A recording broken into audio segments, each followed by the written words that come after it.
When my attorney stepped through that front door with the documents and the check, and I watched my two older sons standing there with their mouths open, I felt something I hadn't felt in a very long time. Not triumph, not anger, just a quiet, aching kind of clarity. Like a fog you've been living inside for years finally lifts, and you see everything exactly as it is. But I'm getting ahead of myself. Let me take you back to where it began. My name is Gerald Whitfield. I'm 64 years old. I built a manufacturing company from nothing. Started with a second-hand drill press in a rented garage in Dayton, Ohio, and over 31 years turned it into a business that employed over 200 people. I sold it 3 years ago for more money than my father ever dreamed existed in the world. I am not telling you this to boast. I'm telling you this so you understand exactly what I chose to walk away from, even temporarily, and why. I have 3 sons. My oldest, Donovan, is 41. He's a corporate attorney in Chicago. Corner office, beautiful apartment on the North Shore, a wife who wears shoes that cost more than my first car. He did not come from money. I made sure of that. I gave him work ethic. I gave him education. I gave him every opportunity I never had. And I watched, over the years, as he slowly became someone I didn't quite recognize. The phone calls got shorter. The visits stopped.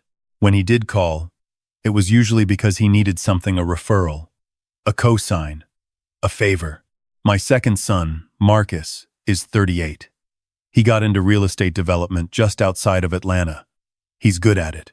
He has a gift for looking at a piece of land and seeing money. But somewhere along the way, he started looking at people the same way, including me. He'd call on my birthday, always exactly on my birthday, never a day before or after, and the conversation would eventually turn to when I was planning to update my will, or whether I'd thought about estate planning, or had I considered setting up a trust. He was never crude about it. Marcus is too smart to be crude, but I always heard what he was really saying. My youngest, my boy Patrick, is 34. He's a firefighter in a small town called Millbrook, about 40 minutes outside of Columbus. He makes $47,000 a year. His wife, Renee, is a teacher's aide at the elementary school. They have a daughter named Clara who just turned 4, and Renee is 6 months pregnant with their second. They live in a small house on Elm Creek Road with a porch that needs repainting and a truck with 160,000 miles on it. Patrick never asked me for a dime in his adult life. Not once. I offered, many times. He always said they were doing fine. Last September, I made a decision. I had been lying awake for months with a question I couldn't shake loose. Not the kind of question you Google. The kind that sits at the bottom of your chest and refuses to leave. I needed to know, really know, not what my sons said, but who they were, who they had become. Whether all the years of working and sacrificing and building had made a family I could trust, or just 3 grown men waiting for an old man to die. I called my attorney, a man I've worked with for 20 years named Howard Bench. I told him what I had in mind. He tried to talk me out of it for about 15 minutes, then sighed and said, "Gerald, you've always done things your own way. I'll have everything ready." I took off my watch, a Patek Philippe. I'd bought myself the year we hit 10 million in revenue. I put it in my desk drawer. I took off my wedding ring. I put on a pair of old jeans, a gray flannel shirt with a frayed collar, and my late wife's father's canvas work jacket, which I had kept in a box in the closet for 20 years.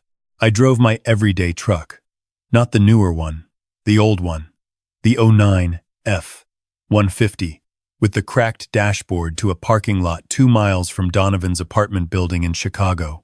I took the train the rest of the way. It was a Tuesday evening in late October, cold. The kind of cold that comes off Lake Michigan like it has something to prove. I stood in front of Donovan's building and I pressed the buzzer. The night doorman asked who I was there to see. I gave Donovan's name. He called up. A long pause. Then Donovan's voice through the intercom. "Who is it?" "It's your father," I said. "I need to talk to you." Another pause. Longer than the first. He came down to the lobby. He didn't invite me up. He stood in the lobby in his slacks and his cashmere sweater, and he looked at me, at the old jacket, the flannel shirt, the work boots, and something moved behind his eyes that I can only describe as discomfort. Like I was an inconvenience that had shown up without an appointment. "Dad, what's going on? Why didn't you call?" I told him the story I had prepared. I told him that a business associate I had trusted with a significant portion of my savings had turned out to be running a scheme, that I had already spoken with lawyers and the money was almost certainly gone, that I was in the process of figuring out next steps, but in the meantime, I was in a difficult spot. I wasn't asking for money, I told him. I just wondered if I could stay a few nights while I got my bearings. He was quiet for a moment. He rubbed the back of his neck. Then he said, "Dad, I really wish you had called ahead. We've got Jessica's parents coming in this weekend. And honestly, the apartment is already going to be cramped. You know how Jessica gets when she's stressed." He paused. "How much did you lose?" "Exactly. Maybe I can connect you with someone at my firm who handles fraud cases. That's probably the better play here." I told him it wasn't about the legal strategy right now. I just needed a place to sleep. He pulled out his wallet. He handed me $200 in cash. He said he'd make some calls. He said he was sorry, and then he walked back to the elevator, and the doors closed, and I was standing in the lobby of his building holding $200, and the cold was coming in through the front door every time someone walked past. I didn't sleep well that night. I found a decent motel about 12 blocks away and lay on top of the covers in the dark, staring at the ceiling. I want to be honest with you here, because this is the part I didn't expect. I knew this was temporary. I knew I could call Howard, call it off, drive back to Dayton and sleep in my own bed. I knew that. But knowing something and feeling something are different countries with no road between them. Because when your son hands you $200 and walks back to his elevator when his first instinct is to open his wallet, instead of open his door that lands somewhere inside you that logic can't reach. I lay there in that motel, and I cried for the first time since my wife's funeral. Not because of the money, because of the look on his face. That brief, involuntary flicker of embarrassment when he saw what his father was wearing. I drove to Atlanta the next day. Marcus lives in a neighborhood called Buckhead. The houses there look like they're trying to win a competition. His is a colonial revival, with a 3-car garage and a fountain in the circular driveway that I always thought was too much. I rang the bell. He answered the door himself, which surprised me. He was in workout clothes, holding a smoothie. He looked at me the way Donovan had. That same barely hidden recalibration.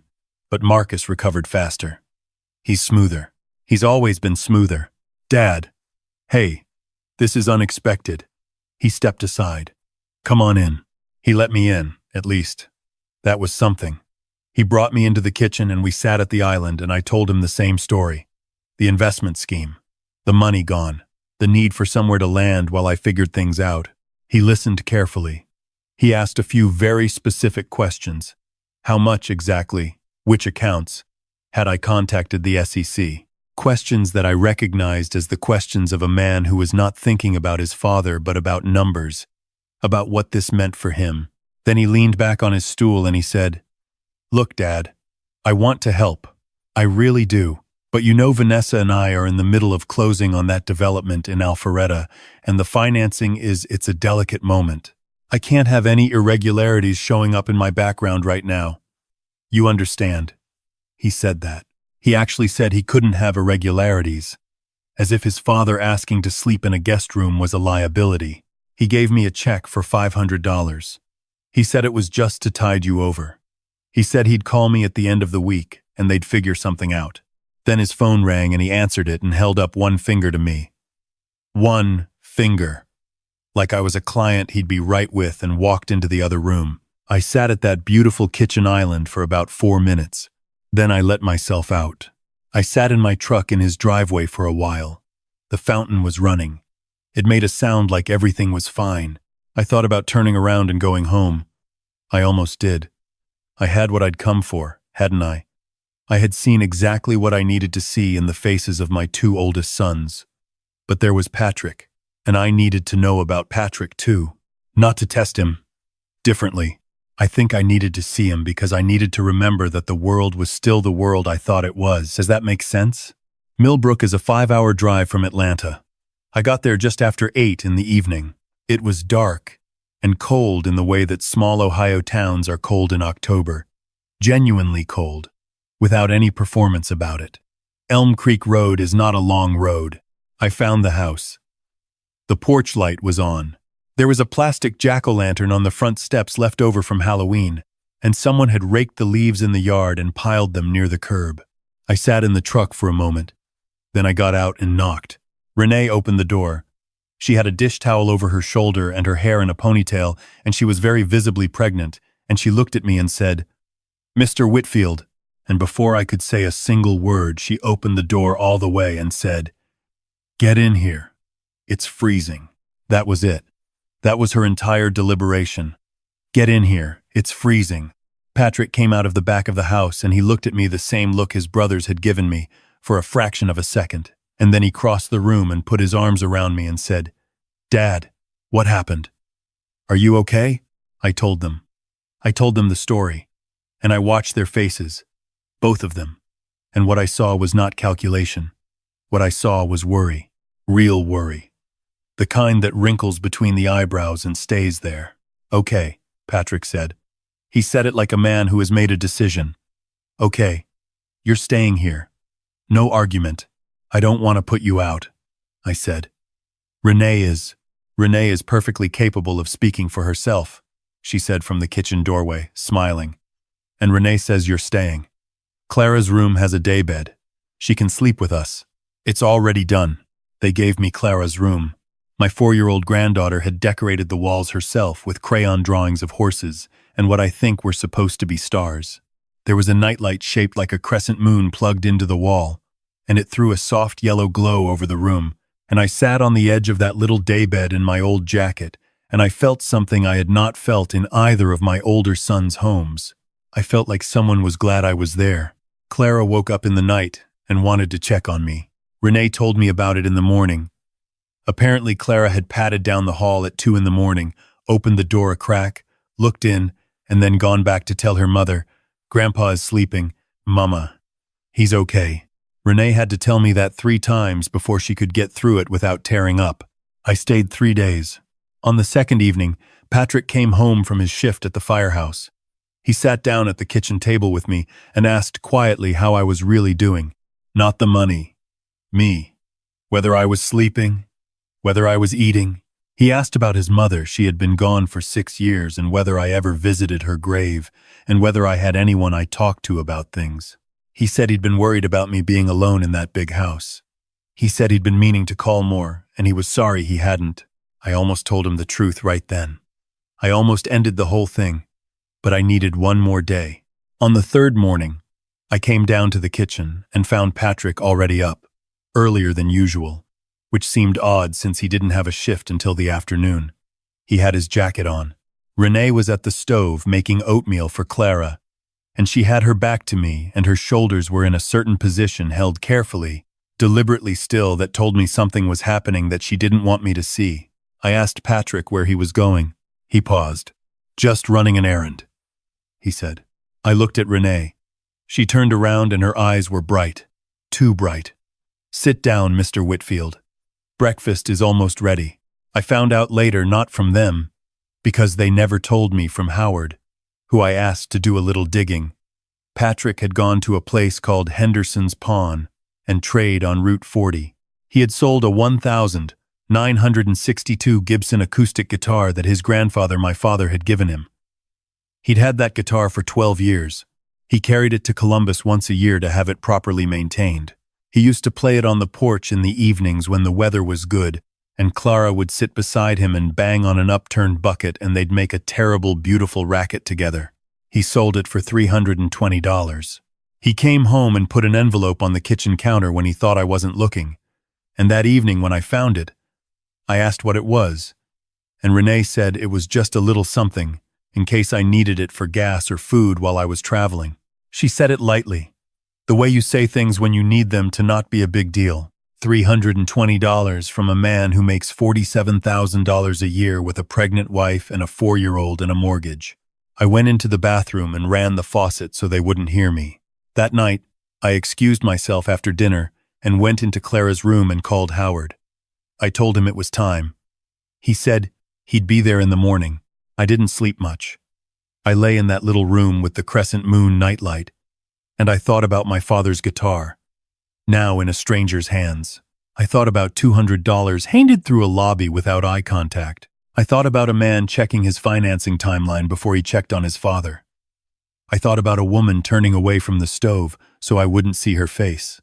I thought about a 4-year-old in the hallway at 2 in the morning making sure Grandpa was okay. I have spent 64 years believing that how you raise children is what determines who they become. I still believe that.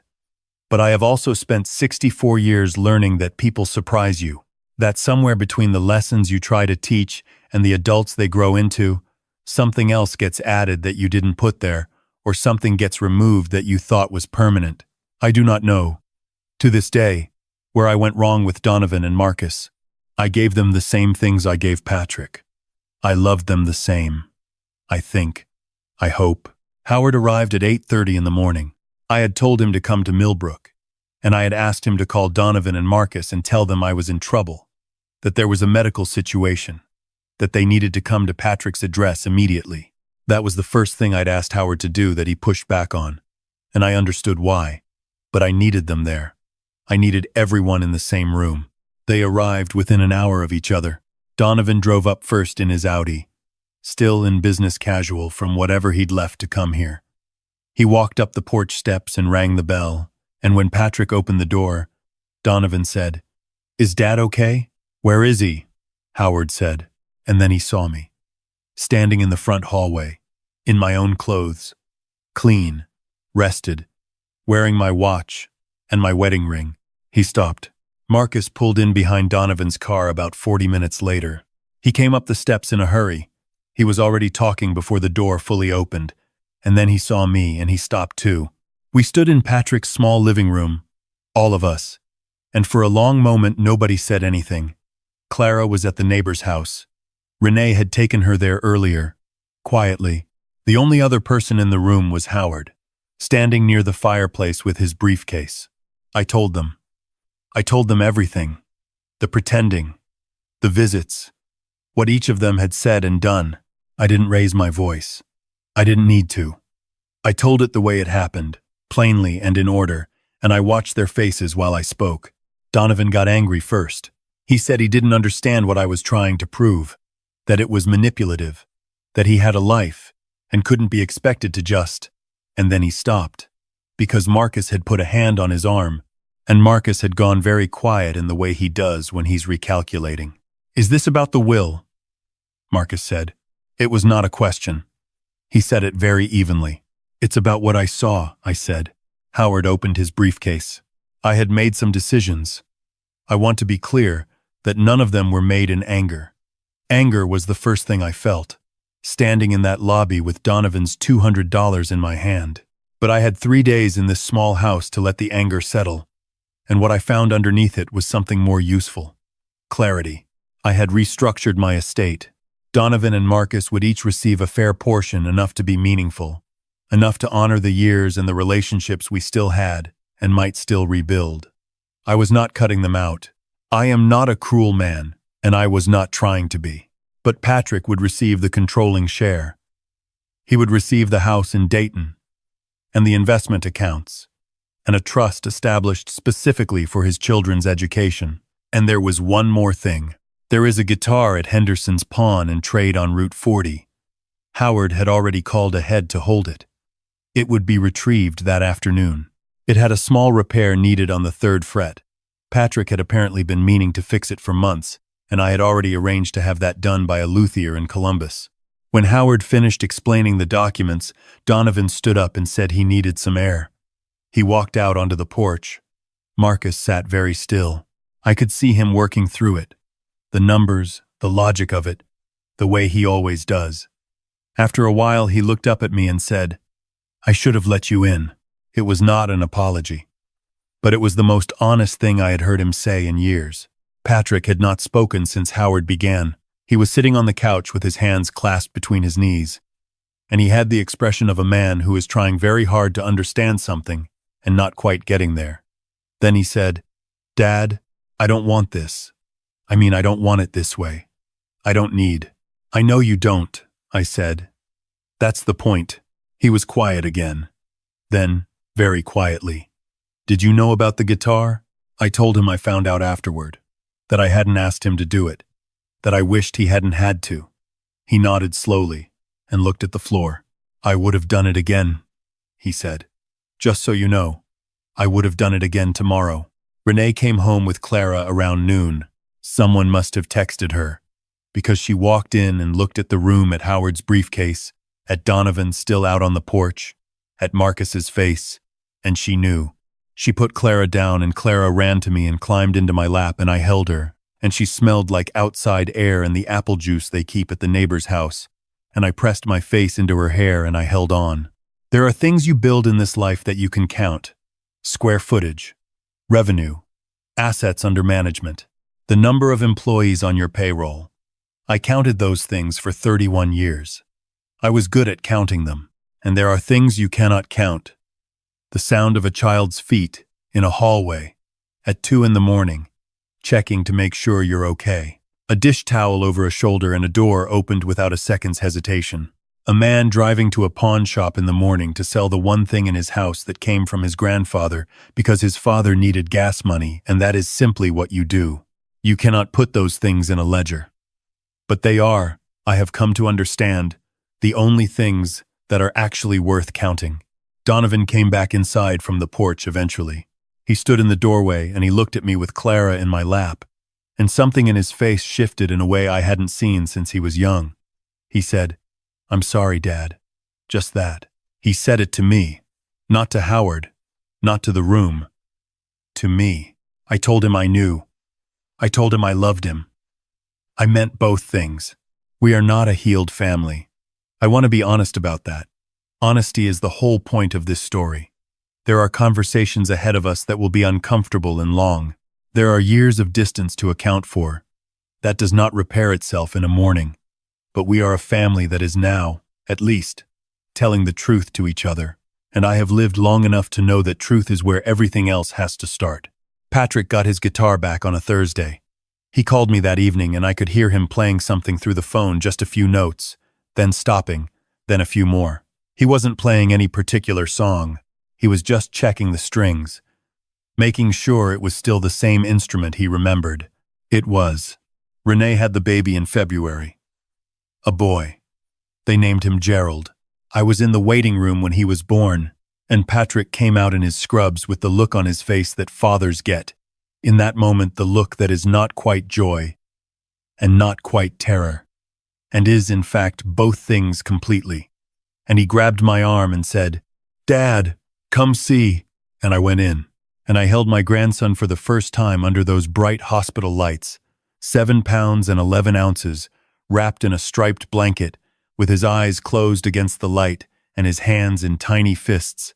And I thought about my father's guitar, and Renee's dish towel, and a plastic jack-o'-lantern on front porch steps, and a little girl in a hallway at 2 a.m. saying, "He's okay, Mama. Grandpa is sleeping. He's okay." Before we continue, I want to take a moment to ask you something. Somewhere in this story, I think you may have seen something familiar. Maybe it wasn't a test. Maybe it was just a moment, a phone call that didn't come, a door that stayed closed, a hand that was extended when you didn't expect it. I'd love to know. Where are you watching from today? And has anyone ever surprised you the way Patrick surprised me? Tell me in the comments. I read every one. Because that is what this is really about, isn't it? Not the money, not the documents Howard pulled out of that briefcase, not the guitar. It is about what a person does when the cost is real and nobody is watching. That is the only test that has ever mattered. And it is the only one that tells you, with any certainty at all, who someone actually is. I know who my sons are now.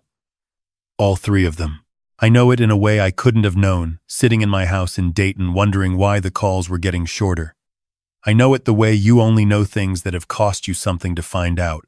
And if I had to do it again, the cold lobby, the fountain in Marcus's driveway, the long drive to Millbrook, I would do it in a heartbeat. Because that Thursday evening, a man played a few quiet notes on his grandfather's guitar in a small house on Elm Creek Road, and it sounded like everything I had ever worked for. It sounded exactly like that.